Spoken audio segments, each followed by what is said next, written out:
memang ritual-ritualnya itu memerlukan beberapa ekor hewan. Dan kebetulan mereka baru membeli seekor ayam, terus ayam itu disembelih di dalam ruangan tersebut, dan ada yang terciprat darahnya di dinding-dinding itu. Dan ini bukan suara orang geraji, ini kayak suara orang ngorok, tapi suaranya itu kenceng banget, sampai suaranya kayak gini. Nah, semakin Erwin menjelaskan seperti itu, Denny langsung merinding.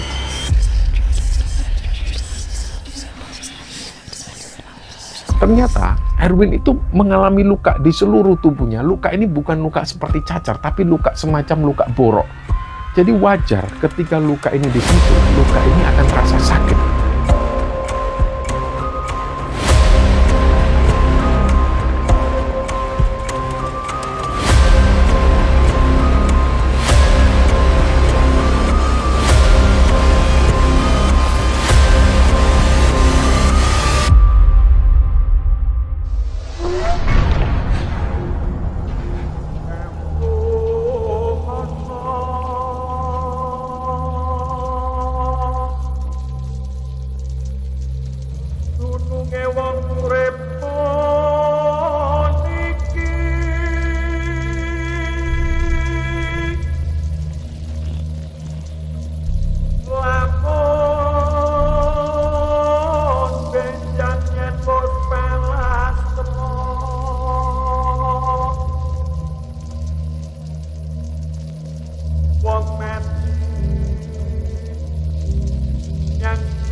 Bismillahirrahmanirrahim. Assalamualaikum warahmatullahi wabarakatuh. Sobat Kembaran Sunyi dimanapun teman-teman berada.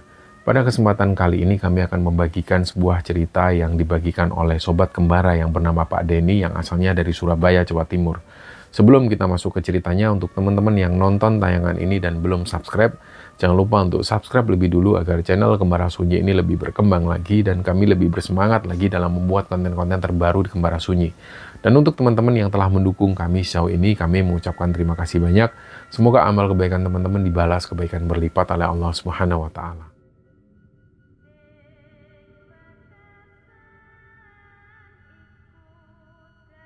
Ya teman-teman, di episode kali ini kami ingin membagikan sebuah cerita. Cerita ini awalnya di email oleh seseorang yang bernama Pak Denny. Usia beliau sekarang 52 tahun. Dan ketika kami membaca email dari Pak Denny ini, jujur kami kurang paham karena di situ Pak Denny menjelaskan hanya inti ceritanya, tapi kurang mendetail. Pada akhirnya dari tim menghubungi Pak Denny membalas email tersebut dan mereka bilang supaya Pak Denny ini menanggapi emailnya atau menanggapi ceritanya supaya menceritakan lebih detail. Dan gak lama setelah itu, selang beberapa jam kemudian Pak Denny ini menelpon kami. Terus disinilah Pak Denny itu menceritakannya secara detail. Nah dari sini kemudian kami akan menceritakan cerita dari Pak Denny. Jadi Pak Denny ini berasal dari kota Surabaya. Usia beliau sekarang ini 52 tahun. Dan beliau ini akan menceritakan pengalaman yang beliau alami ketika waktu itu beliau masih muda. Jadi tanpa mengurangi rasa hormat kepada Pak Denny, dalam cerita ini kami akan langsung menyebutkan namanya supaya narasinya itu enak untuk kami ceritakan. Jadi ketika Denny tinggal di Surabaya, dari kecil dia itu sudah mendapatkan privilege dari orang tuanya. Orang tua beliau merupakan orang tua yang cukup berada. Nah disinilah akhirnya Denny itu disekolahkan di sekolah-sekolah favorit yang ada di Surabaya. Dari mulai dia TK, SD, sampai SMP. Dan di sekolah SMP, dia itu bergaul dengan anak-anak orang kaya semua. Setiap hari mereka ini diantar mobil oleh sopir, bahkan kadang juga orang tuanya ikut mengantar. Dan karena Denny ini dari kecil, dia diperhatikan oleh orang tuanya, dia ikut les. Ikut les mulai matematika, bahasa Inggris, bahasa Mandarin, semua dia ikuti, termasuk salah satunya, karena Denny ini penyuka musik, dia les piano dan juga les biola pada saat itu. Dan ketika SMP, dia mengikuti ekstrakurikuler musik di sekolahnya, dan dia ketemu dengan anak-anak yang juga punya hobi yang sama dengan dia. Salah satunya, ada temannya Denny yang namanya Erwin. Erwin ini juga anak orang kaya, kakek dan neneknya Erwin itu tinggal di Belanda, dan Erwin ini orangnya itu bisa dibilang orang yang jenius. Pada saat dia masih SMP, dia itu bisa menguasai beberapa alat musik. Dan Denny ini langsung simpatik dengan yang namanya Erwin. Akhirnya dari situ, Denny dan Erwin ini semakin dekat, dan ketika mereka ini duduk di bangku kelas 3 SMP, Denny dan Erwin ini sempat satu kelas, terus di situ mereka duduk bareng. Nah, ketika mereka ini dekat, disitulah Denny itu semakin mengenal Erwin lebih jauh. Ternyata Erwin ini sudah dicekoi musik oleh orang tuanya dari sejak dia kecil. Dan dari SD, dia itu main musik di rumahnya. Karena di rumahnya ini banyak sekali alat musik. Papanya adalah seorang musisi. Dan ketika Erwin ini bisa memainkan alat musik, ini bukan les, tapi dia bisa secara otodidak. Nah, akhirnya mereka jadi dekat. Dan kemudian setelah mereka lulus SMP, Erwin melanjutkan sekolahnya di Jakarta. Mulai sejak saat itu ya Denny ini nggak ketemu lagi dengan Erwin karena Erwin berada di Jakarta. Dan kabarnya setelah lulus SMA itu Erwin menuju ke Belanda, dia melanjutkan kuliahnya di sana dan sekalian dia tinggal bersama kakek dan neneknya. Jadi mulai sejak saat itu ya Denny ini kehilangan kabar Erwin. Jujur pada waktu itu Denny sendiri ini merindukan masa-masa bersama Erwin. Karena menurut Denny, satu-satunya teman yang cocok untuk diajak diskusi soal musik maupun juga main musik ini adalah Erwin. Karena Erwin itu pengetahuannya luas banget, terutama soal musik. Nah, setelah lulus SMA itulah, Denny ini punya satu band. Dia sudah bentuk bandnya itu dari SMA. Dan memang proyeksi mereka ini pengen bikin album. Ini terjadi di sekitar tahun 90-an ke atas, sekitar tahun 91-92. Terus Denny di situ punya gebrakan baru. Dia menciptakan sebuah lagu, yang lagu ini dia yakin bahwa lagu ini bisa masuk album rekaman. Dan akhirnya lagu ini ditawarkan ke Jakarta. Denny berangkat bersama satu orang temannya menuju ke Jakarta. Dia berbekal uang yang seadanya. Terus dia tinggal di Jakarta sana. Dan ternyata dia ini ketemu dengan seorang produser. Ya singkatnya seperti itu. Pada akhirnya Denny menghubungi orang tuanya. Dan beberapa personil-personil yang lainnya ini juga meminta bantuan dari orang tua mereka. Jadi intinya mereka minta uang untuk modal album rekaman. Akhirnya mereka membayar beberapa puluh juta ke sang produser ini. Dan ketika mereka kembali ke Surabaya, ditunggu-tunggu kabarnya ini nggak segera muncul. Nah, berjalannya waktu, orang tua Denny dan orang tua yang lain ini curiga. Jangan-jangan kamu ini ditipu. Akhirnya mereka kembali ke Jakarta lagi mencari sang produser tersebut. Ternyata produser ini sudah nggak nongol lagi, nggak tahu kemana. Yang jelas di situ, Denny ini ditipu oleh produser abal-abal. Dan uang mereka ini sudah habis di sana. Dan sejak saat itu, Denny kembali ke Surabaya. Jujur waktu itu, dia ini sudah jengkel. Main musik itu jengkel. Karena dia takut dibohongi oleh produser abal-abal yang semacam ini. Jadi dia sempat nggak main musik sekitar 3 bulan. Dia juga nggak kuliah, nggak mau melanjutkan apapun. Dia hanya menghabiskan waktu di rumah. Ya kadang-kadang dia cuma main musik di kamarnya. Kadang dia hanya keluar untuk menuju ke warung kopi, bertemu dengan teman-teman SMA-nya. Setelah itu dia pulang lagi. Aktivitas Denny seperti itu. Jadi sekitar 5 tahun lebih setelah lulus SMA itu, si Denny ini nggak melakukan apapun, dia nggak punya pekerjaan yang tetap. Jadi dia hanya ikut-ikutan nongkrong bersama teman-temannya. Dia main musik nggak jelas, ngeband nggak jelas. Nah pada saat itulah dia dapat kabar bahwa Erwin ini pulang kembali ke Indonesia. Tapi waktu itu Erwin ini masih tinggal di Jakarta. Nah pada saat itu Denny nggak menyia-nyiakan kesempatan itu, dia hubungilah si Erwin. Dia tanya di mana alamatnya di Jakarta karena Denny ingin ketemu Erwin. Singkatnya, Denny pun menuju ke Jakarta ketemu Erwin. Dan di situ Denny bilang ke Erwin, ayo Win kita ngeband lagi Win. Dia ceritakan semua pengalaman ketika dia di Jakarta, ditipu produser dan lain sebagainya. Sampai di situ Denny ini frustasi. Dia nggak pengen ngeband lagi. Tapi kalau Erwin seandainya mau diajak ngeband, Denny akan mau. Akhirnya dari situlah Denny ini selama di Jakarta tinggal di rumahnya Erwin. Dan selama setiap hari itu, Denny ini merayu Erwin terus supaya Erwin mau ikut ngeband. Sampai pada akhirnya Erwin ini luluh. Dan Erwin pun mau pulang ke Surabaya. Dan disitulah Erwin memutuskan ke Surabaya, dia pengen ngeband secara serius dengan Denny. Dan akhirnya setelah mereka sampai di Surabaya, yang mereka lakukan pertama kali, mereka harus bikin lagu. Dan disitulah Denny merasa memang kehadiran Erwin ini langsung merubah semua.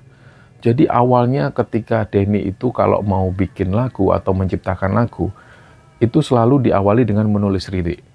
Tapi ketika ada Erwin di sana, ini suasananya itu langsung beda. Mereka langsung mengalir. Jadi nggak pakai nulis lirik dulu, mereka langsung genjreng-genjreng dan langsung jadi lagu. Nggak sampai 10 menit.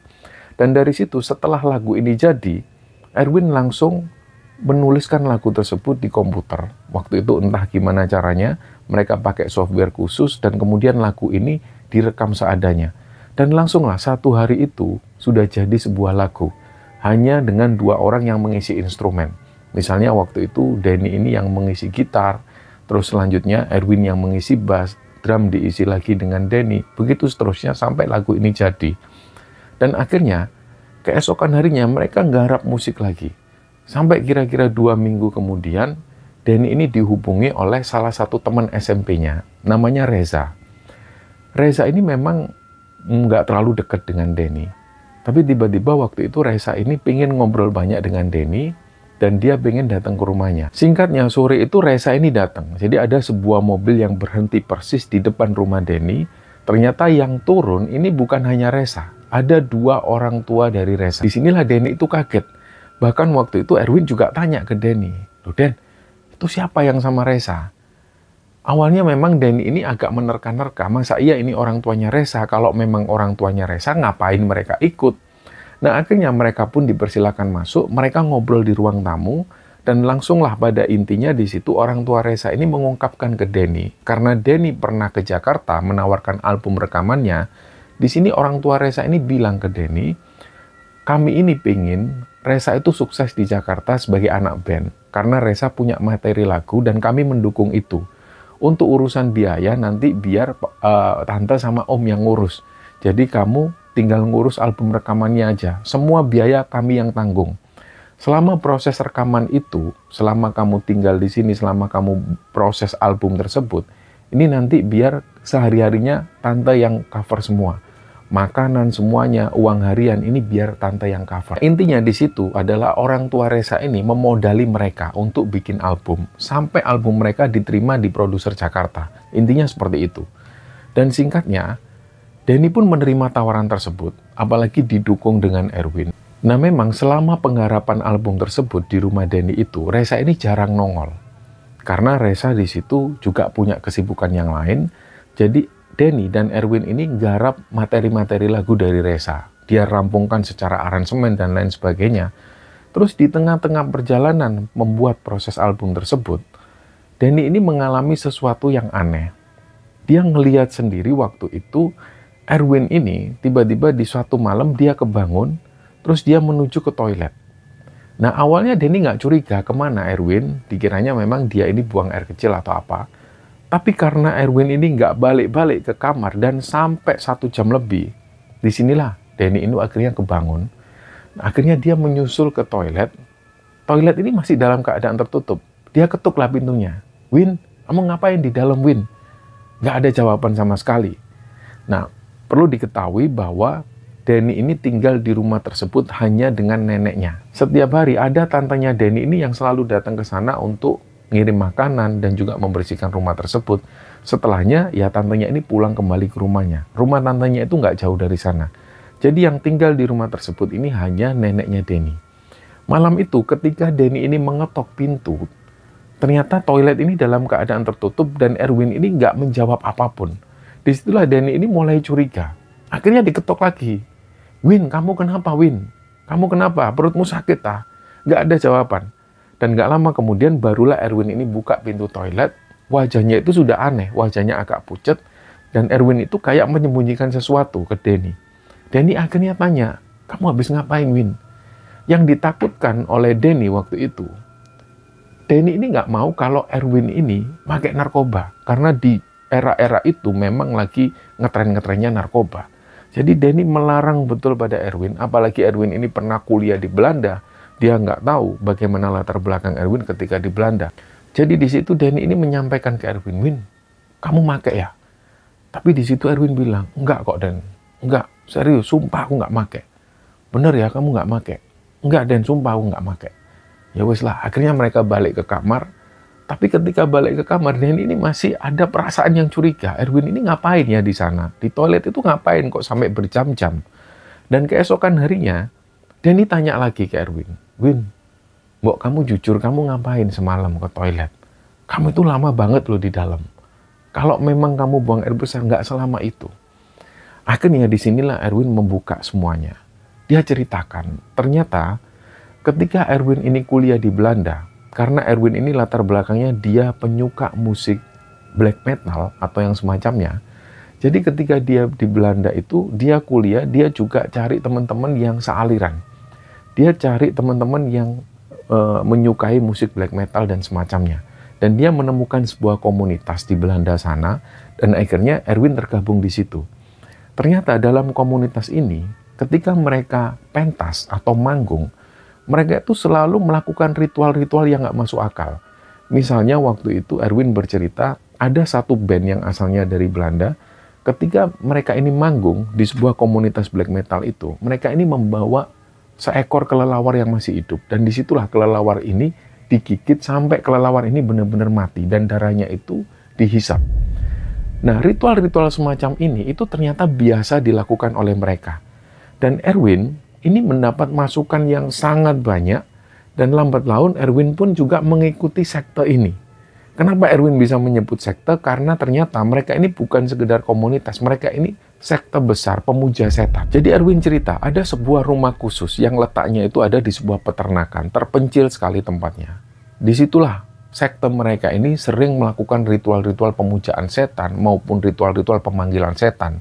Dan secara otomatis, Erwin itu langsung bergairah ketika mengikuti sekte tersebut. Entah karena dorongan secara musik yang sama yang mereka sukai atau faktor apa, Erwin nggak tahu. Yang jelas pada saat itu, dia ini ikut-ikutan sekte tersebut.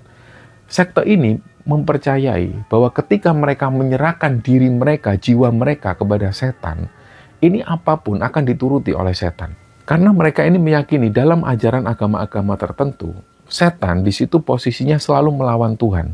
Jadi mereka percaya ketika mereka menyerahkan diri kepada setan, maka setan itu akan menuruti semua keinginannya. Jadi dari situlah sekte ini eksis di sana, dan Erwin pun akhirnya mengikuti kegiatan ini secara rutin. Selain mereka ini juga ngeband dengan aliran black metalnya itu. Dan Erwin juga bilang ke Denny bahwa dia punya buku pedoman. Buku ini dimiliki oleh beberapa orang, dan di situ dijelaskan bagaimana cara ritual-ritualnya, bagaimana cara mendatangkan setan dan cara pemujaannya, dan di situ juga dijelaskan apa saja hewan-hewan yang bisa ditumbalkan atau dijadikan sesajen. Dan semua buku itu ditulis dalam bahasa Belanda. Nah, akhirnya di situ ketika Denny mendengar Erwin menjelaskan hal yang seperti ini, Denny itu agak nggak percaya awalnya, tapi ketika Erwin menunjukkan bukunya itu, dan Erwin menjelaskan, mengartikan semua artinya, Denny ini mulai berpikir kok kayaknya ini benar-benar yang dilakukan oleh Erwin ini. Akhirnya dari situ Denny bilang ke Erwin, ya sudah Win, kalau memang kamu prinsipmu seperti ini, kamu memang menjalankan apa yang kamu yakini, ya sudah, yang penting aku nggak ikut-ikutan. Tapi berjalannya waktu, Erwin itu terus menjelaskan ke Denny bahwasanya ketika kita itu menyerahkan diri dan juga sukma kita kepada setan, apapun yang kita inginkan itu, ini pasti akan terkabul. Karena kita sudah menyerahkan semuanya kepada setan. Nah, Erwin di situ juga menjelaskan perihal tentang album rekaman bersama Reza. Jadi kalau mau band ini aktif, band ini sukses di Jakarta, bahkan sukses di Indonesia, Erwin menyarankan supaya band ini diserahkan kepada setan. Jadi artinya mereka harus menyerahkan diri kepada setan dan mengikuti ritual tersebut. Jadi di situ teriak awalnya. Dia menentang benar. Ini nggak masuk akal. Dan Denny ini meskipun seperti itu, dia juga orang beragama. Meskipun pada saat itu Denny ini juga jarang ke gereja, jarang ikut orang tuanya ke gereja. Tapi Denny yakin di situ kalau yang dilakukan Erwin ini salah. Dan dia nggak mau ikut-ikutan hal yang seperti itu. Berjalannya waktu, Reza dan teman-teman ini datang, mereka latihan bareng di rumah Denny, dan pada saat mereka latihan itulah, Denny ini tanpa sadar, ternyata di situ Erwin sudah menjelaskan semuanya ke Reza dan teman-teman. Dan parahnya, setelah Erwin memberi penjelasan ke mereka, Reza dan teman-teman yang lain, ini langsung percaya dan mereka langsung setuju bahwa band mereka ini harus berbeda dengan band-band lain yang ada di Indonesia. Akhirnya dari situ mereka menemukan sebuah kesepakatan. Mereka sepakat kalau band ini harus diserahkan atau harus dipasrahkan kepada setan supaya band ini lebih terkenal dengan cepat. Nah, disitulah Denny ini sudah nggak bisa ngomong lagi. Dia sempat berpikir kalau dia mau keluar dari band itu. Tapi dia berpikir lagi, dia yang awalnya memulai, dia ingin ngeband dengan Erwin, dan ini sudah ada jalan, band mereka ini disponsori, mereka tinggal jalan. Kalau waktu itu Denny memutuskan keluar, maka dia akan menyia-nyiakan kesempatan itu. Akhirnya dia sempat berpikir panjang. Dia sempat berdiskusi dengan salah satu temannya yang lain tentang hal ini. Dia juga cerita bahwa Erwin itu sekarang mengikuti aliran sesat dan lain sebagainya. Tapi teman-teman yang lain ini kayak nggak percaya. Dan akhirnya dari situ Denny nggak bisa ngomong lagi ketika mereka semua berangkat ke Jakarta, membawa demo rekaman untuk dimasukkan ke label. Akhirnya dari situ Denny mau nggak mau juga mengikuti mereka. Denny nggak tahu ke depannya gimana band ini. Ternyata ketika mereka di Jakarta, mereka menempati sebuah rumah kontrakan. Rumah ini sudah dikontrak oleh orang tuanya Reza selama sekitar 2 tahun. Di situ hidup mereka ini terjamin. Makanan semua ada, pokoknya semua tersedia. Mau kemana-mana sudah disediakan supir, sambil mereka menunggu keputusan dari label. Nah, ketika berada di rumah kontrakan yang ada di Jakarta, aktivitas mereka selain ngeband, mereka juga berdiskusi. Ternyata di luar itu, yang tidak Denny sadari adalah Erwin ini malah sering kali mencekoki mereka semua dengan ajaran-ajaran yang pernah dilakukan oleh Erwin di Belanda, yaitu ajaran sekte sesat ini. Jadi pada malam tertentu, yang tidak diketahui oleh Denny ini pernah disuruh oleh Reza. Waktu itu Denny ini disuruh untuk membeli senar gitar dan juga amplifier. Pokoknya hal ini untuk keperluan band mereka. Nah, alasan Reza waktu itu, barang ini lagi nggak ada di Jakarta. Adanya hanya di Surabaya. Entah kenapa waktu itu Denny ini percaya, dan akhirnya Denny pun menuju ke Surabaya untuk beberapa hari, sekalian untuk mencari peralatan tersebut. Ternyata ketika Denny ada di Surabaya, Erwin, Reza, dan teman-teman yang lain ini melakukan ritual sesatnya di rumah kontrakan tersebut, tanpa diketahui oleh Denny. Nah, Denny ini tahu hal tersebut ketika Denny kembali ke Jakarta. Dia melihat ada yang aneh di sebuah ruangan. Jadi ada satu ruangan ini memang nggak terpakai. Kamar-kamar di situ itu banyak. Saking banyaknya, ada beberapa ruangan yang nggak terpakai. Dan ada salah satu ruangan yang membuat Denny itu curiga. Ketika itu Denny ini mencari satu kursi. Kursi ini mau dipakai Denny untuk menempatkan amplifier. Dia ingat, ada satu ruangan, di situ ada kursi yang nggak terpakai. Tapi Denny lupa di ruangan yang mana. Dia cari di ruangan yang satu, ternyata kursi ini nggak ada, dan dia menuju ke ruangan yang lain. Dan dari sinilah dia melihat ada sebuah kursi, tapi ada benda aneh yang lain. Jadi di samping kursi itu, Denny itu melihat ada meja. Meja ini ditutup dengan kain hitam, dan ada bau-bauan yang aneh. Nggak jauh dari situ ada lilin-lilin, yang posisinya ini sudah terbakar, lilin ini. Dan nggak jauh dari sana di tembok-temboknya, ini yang seharusnya ketika pertama kali dilihat Denny, tembok-tembok ini bersih. Tapi waktu itu ada semacam bercak-bercak darah.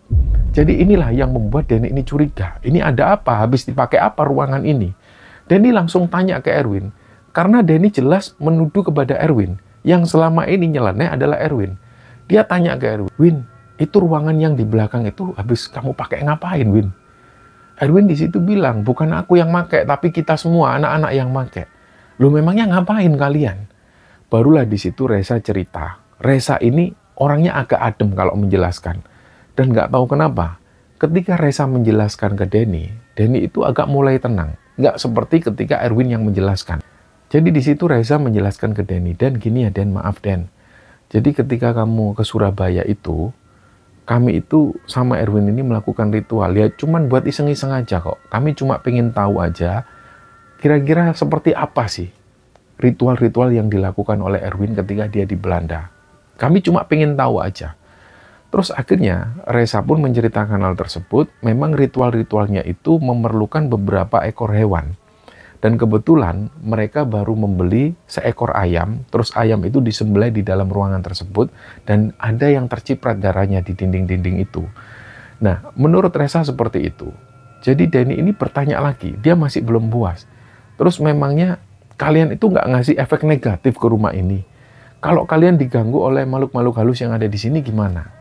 Reza menjelaskan, Win, aliran ini atau ritual yang dilakukan Erwin, itu bukan aliran-aliran klinik yang seperti itu. Ini jauh lebih itu. Ini melibatkan sains dan lain sebagainya. Jadi kamu nggak perlu khawatir. Kalau makhluk halus itu ya kan tren di Indonesia. Tapi yang kita lakukan ini, yang dilakukan Erwin dan kita semua, ini lebih kepada pemujaan kita kepada setan. Jadi hilangkanlah pikiran-pikiran seperti itu. Itu pikiran-pikiranmu itu hanya terjadi di Indonesia. Ritual kita ini beda. Nah, si Reza menjelaskan seperti itu. Nah, di situ Denny berpikir, ya sudahlah, apapun yang kalian lakukan, itu tanggung jawab kalian. Yang jelas aku nggak ikut-ikut. Ini yang diutarakan Denny ke Reza di hadapan Erwin juga waktu itu. Jadi akhirnya malam-malam selanjutnya, ya mereka habiskan seperti biasa. Mereka ngeband, mereka makan. Hubungan mereka pun masih baik. Denny dan Erwin pun juga masih sering berdiskusi soal musik dan lain sebagainya. Karena Denny menganggap Erwin ini sudah seperti itu sejak sebelum ketemu Denny. Nah, pada suatu malam, Denny ini lupa harinya itu hari apa. Kalau nggak salah hari Minggu. Karena Denny ini ingat-ingat lupa, waktu itu semua orang yang ada di perumahan tersebut, ini kebetulan berada di rumah masing-masing. Biasanya, kalau orang-orang di perumahan ini berada di rumah mereka, ini biasanya hari libur. Jadi kemungkinan besarnya itu adalah hari Minggu kejadian ini terjadi. Ceritanya hari Minggu malam itu, ada suara-suara yang aneh. Suara ini asalnya dari lantai 2. Kebetulan yang kebangun ini cuma Denny, sementara yang lain ini tiduran di sana. Denny ingat betul, Erwin ini tidur di depan TV. Jadi dia nggak tidur di kamar.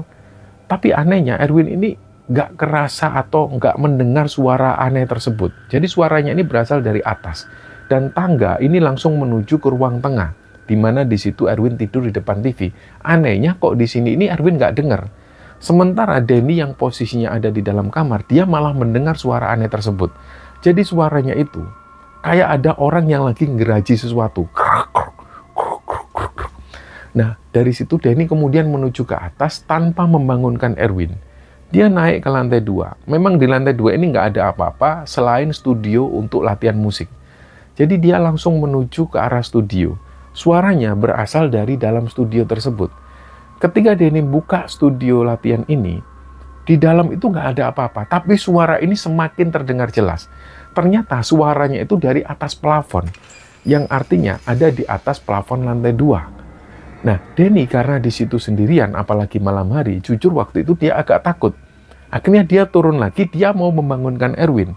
Ternyata pas Denny ini turun, Erwin yang tadinya ada di depan TV, ini Erwin sudah nggak ada lagi di sana. Akhirnya Denny langsung mencari Erwin, dia cari ke kamar. Ternyata Erwin ini berada di dalam kamar dan posisi Erwin ini tidurnya sudah pules banget. Dibangunkanlah oleh Denny, Win, kamu kan perasaan tadi tidur di depan TV. Nah, Erwin ini kebangun, rambut Erwin itu panjang. Dia bilang ke Denny, siapa yang tidur di depan TV? Orang tadi dari jam 9 aku tidur di dalam kamar kok. Kamu lihat siapa, Den? Nah, dari situlah Denny ini kemudian langsung merinding. Karena menurut Denny, dia ini melihat Erwin itu tidur di depan TV. Bahkan ketika Denny menuju ke lantai 2, Denny itu sempat melewati Erwin. Nah, ketika Erwin menjelaskan seperti itu, bahwa dia nggak tidur di depan TV, Denny itu langsung merinding. Akhirnya dia bilang, Win, di atas itu ada suara orang geraji-geraji sesuatu. Ayo ikut aku, yuk nemenin aku agak takut. Erwin pun akhirnya bangun, dia menuju ke lantai atas nemenin si Denny. Begitu sampai di studio, memang Denny dan Erwin masih mendengar ada suara orang yang geraji ini. Gerak, gerak, gerak, gerak. Lama-lama ketika mereka berdua mendengarkan secara seksama, di situ Erwin merasa ada sesuatu yang aneh. Erwin langsung bilang ke Denny, Dan, ini bukan suara orang geraji, ini kayak suara orang ngorok. Tapi suaranya itu kenceng banget, sampai suaranya kayak gini. Nah, semakin Erwin menjelaskan seperti itu, Denny langsung merinding. Karena setelah didengar secara seksama, memang ini bukan suara orang yang geraji, ini suara orang ngorok. Tapi suaranya itu kenceng banget dan suaranya berat banget. Nah, perlahan-lahan Erwin itu langsung mundur, dia keluar dari studio diikuti oleh Denny. Akhirnya mereka lari terbirit-birit menuju ke bawah, dibangunkanlah semua yang ada di sana. Termasuk waktu itu Reza juga bangun. Setelah Reza bangun, semua teman-teman bangun, mereka naik ke atas rame-rame. mereka mencoba lagi mendengar dengan seksama suara apa yang ada di atas. Dan mereka semua ketika berada di dalam studio, mereka ngelihat ke atas plafon. Mereka meyakinkan bahwa ini memang suara orang ngorok. Dan suaranya itu berat banget, kayak bukan suara manusia. Akhirnya mereka pun lari semua di sana, sampai mereka keluar dari rumah dan mereka menuju ke pos satpam. Pos satpam pun di situ nggak berani masuk. Jadi pos satpam ini cuma bilang, udahlah kalian di sini aja lah tunggu sampai pagi. Bapak juga nggak berani nih masuk ke sana. Akhirnya alhasil mereka menunggu di situ sampai pagi hari. Dan pagi harinya mereka kembali masuk ke rumah, suara ini sudah nggak ada lagi. Dan mulai sejak saat itu muncul banyak sekali keanehan-keanehan. Salah satunya yang terjadi dengan teman mereka namanya Nanang. Nanang ini adalah salah satu personil mereka juga. Nanang adalah salah satu teman dekatnya Reza. Suatu ketika mereka ini melakukan pemotretan. Jadi mereka itu melakukan pemotretan ini di salah satu studio foto di Jakarta. Pada saat mereka melakukan pemotretan ini ya berlangsung normal-normal saja, nggak ada yang aneh. Tapi ketika foto mereka jadi, mereka itu melihat Anang ini dengan pandangan yang aneh. Karena di situ, Anang itu rambutnya beda sendiri. Jadi mulai muncul rambut-rambut putih, rambut-rambut uban di rambutnya Nanang. Padahal Nanang ini nggak ada rambut uban sama sekali.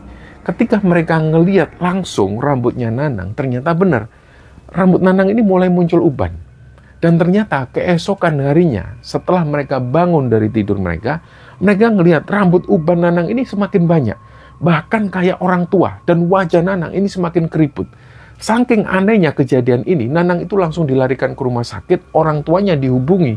Dan ketika orang tuanya datang ke sana, mereka juga kaget, mereka heran. Rambut Nanang putih semua, wajahnya itu keriput kayak orang tua.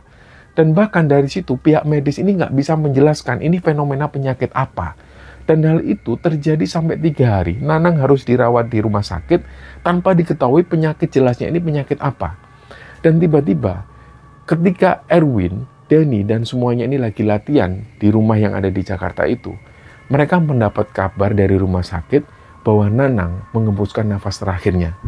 Nah, dari situlah mereka benar-benar shock ketika mendengar kabar Nanang yang meninggal, apalagi sebelumnya Nanang mengalami kondisi-kondisi yang aneh. Nah, pada saat yang bersamaan, sebelum Nanang ini dimakamkan, Denny meyakinkan ke Erwin bahwasanya apa yang dialami Nanang ini ada hubungannya dengan ritual setan tersebut. Dan di sini Denny nggak mau ikut-ikutan, Denny nggak mau ikut imbasnya. Tapi di situ Erwin ini nggak percaya, bahkan Reza pun juga nggak percaya. Reza menjelaskan mungkin Nanang itu mengalami penyakit yang aneh sampai membuat dia meninggal. Mereka masih percaya itu. Dan pada akhirnya Denny ini sudah nggak tahan lagi tinggal di sana. Denny memutuskan untuk keluar dari band tersebut. Dia pulang kembali ke Surabaya. Dan ketika Denny pulang ke Surabaya, Erwin itu terus-terusan menghubungi Denny. Denny diminta kembali ke Jakarta karena kata Erwin, label ini segera mengontrak mereka dan mereka itu butuh tanda tangan Denny juga. Tapi di situ Denny sudah nggak mau. Dia benar-benar ketakutan setelah mendengar kabar bahwa Nanang itu meninggal dengan cara yang nggak wajar. Dan akhirnya dari situ Denny ini memulai aktivitasnya yang baru. Jadi di situ Denny ini membuka usaha sablon, kaos-kaos anak-anak band seperti itu.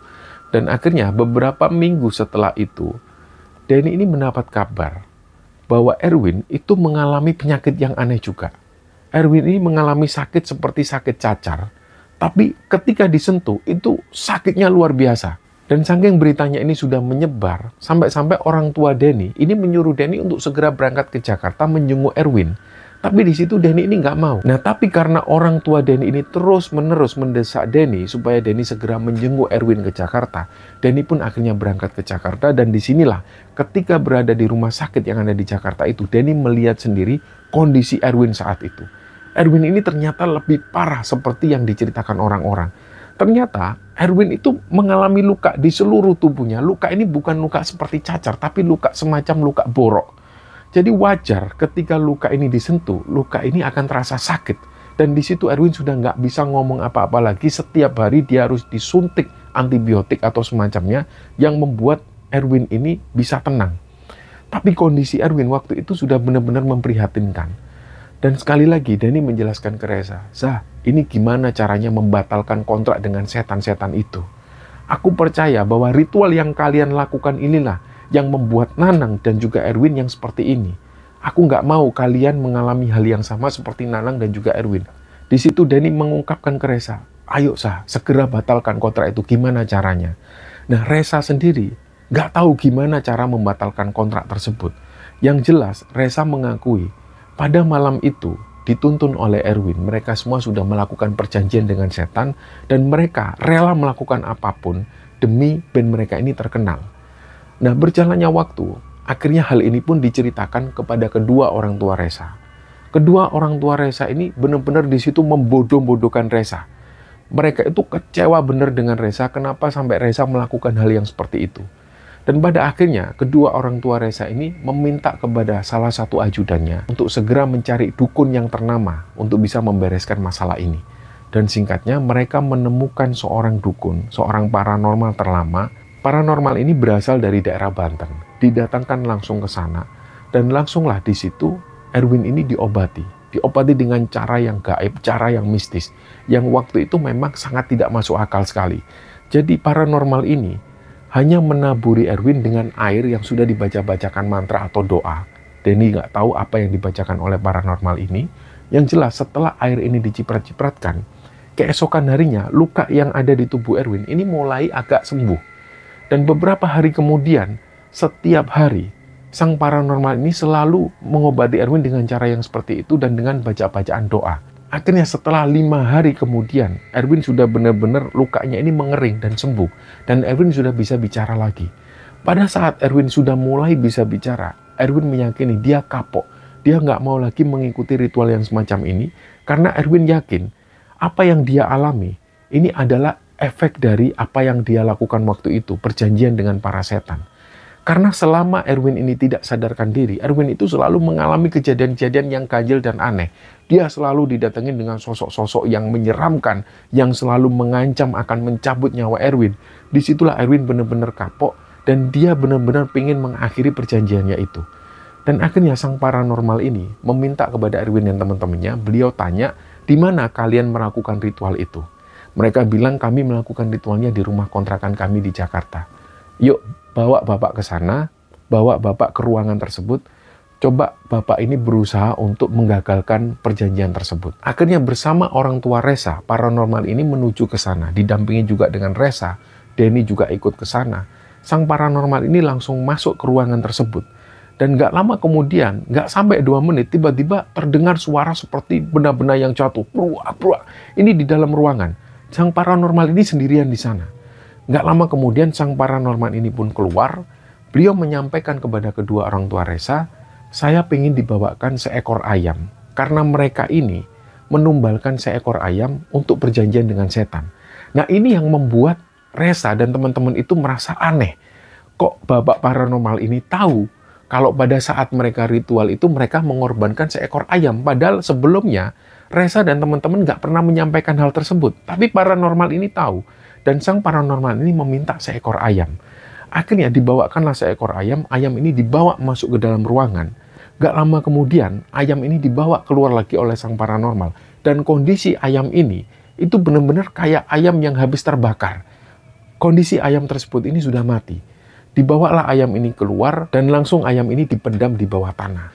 Mereka semua, Denny, Erwin, Reza, dan lain-lain ini kembali ke Surabaya. Dan cerita tentang album mereka yang sudah sampai di Jakarta, ini ternyata mengalami kendala yang lain.